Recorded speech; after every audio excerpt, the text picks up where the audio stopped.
سلام، چطورید؟ خوبید؟ من هم مثل سال یه ولاگ داریم، ولاگ مدرسه و اینجا برف هم داره میاد. این دفعه برف. من توی این تایم هوای برفی برف بازی نکردم. برف دارم سون شدم مانه یه دقیقه کنترل چاسی برداریم. او اینجا رو واو، من اینا رو دقت نکرده بودم. باز شد یا اول اینجا یخه. در این مسیر ما باید از چه لذت ببریم؟ از اول از همه منتظر باشیم، منتظر کسی که بیاد دنبالمون و راننده سرویس هم بیاد دنبالم و بعد ولاگ آغاز کنیم. میخوام بریم مدرسه. امروز گفتن 2 ساعت با تاخیر مدارس باز میشه، ولی واسه ما اینجوری پیش نیومده. حالا نمیدونم، گفتم بریم اونجا شاید اون 2 ساعت مثلا مدرسه باز 2 ساعتش که نمیدونم 2 ساعت از کل مدرسه اینا براتون ولاگ بگیریم. به حال دیگه سلام، چطورید آقا؟ این مدرسه ما بود، اومدم گفتم با گمشو خونه. اینم برفاشه توشو نتونستم برم توش، به ما اجازه ورود نمیده.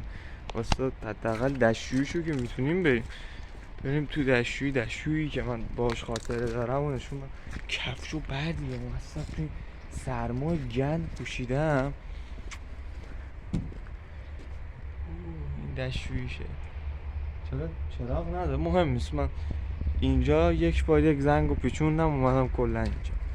بریم دیگه، ما رو راه نمیده. این صندلی یادش بخیر، اینو تشریح نظر داشتیم اینجا. من تو این خوابیده بودم، بچه بلندم کردم. یه دونه از اینا داریم که بلدم نیستم، چه سرد بود. کسی اینو دست بزنه دستش چیز میشه. ما من نمیدونم چه غلطی بکنیم.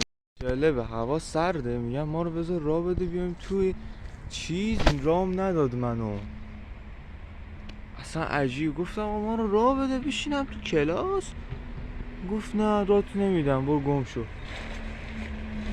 یه چیزی شما به خدا. اوه من سرویس هم اومد دنبالم و برگردیم خانه. بازو بچه چطورید؟ خوبید؟ ما رو برگردوندن. الان به خدا لیز میخوام، کفشام خیلی بدن. تو کفش من مثل عمقا کیف بردم. گفتن من بدون کلاسه.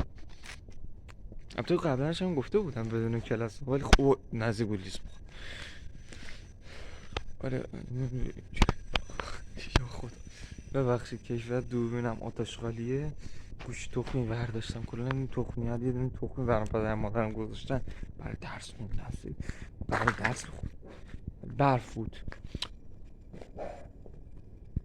این برای سگ دارن، سگشون هم خیلی پدرس. ولش کن. یه دقیقه اجازه بدید اینو بکنم تو سوراخ. نمیره واسه بوز الان میکنمش تو سوراخ. آها باز شد، رفت تو سوراخ. به ما رو گفتم نگه دار بذار باشیم اونجا، گفت نه برو گم شو بیرون. گفت نه برو گم شو بیرون. من گفتم چه گوهی بخورم. زنگ زدم راننده سرویسم، دمش گرم بنده خدا گفت بیا میرسونمت خونه دوباره. گفت با ساعت چیز میام دنبالت، 10 میام دنبالت. دمش گرم بنده خدا. آی مشکلات بود. کفشم باید عوض کنم. بریم ایشالله ولاگ ولاگ شد دیگه. اینم ولاگ مدرسه بود، مدرسه رو نشون دادیم دیگه، توش نرفتیم. ایشالله یه ولاگ من توی آسانسور تخم میکنم. نه بستش این خیلی صدای بد میده، حالا خودتون بعد میفهمید چرا دوربین اینجوری شده. واسه آقا بچه تمیز نمیشه.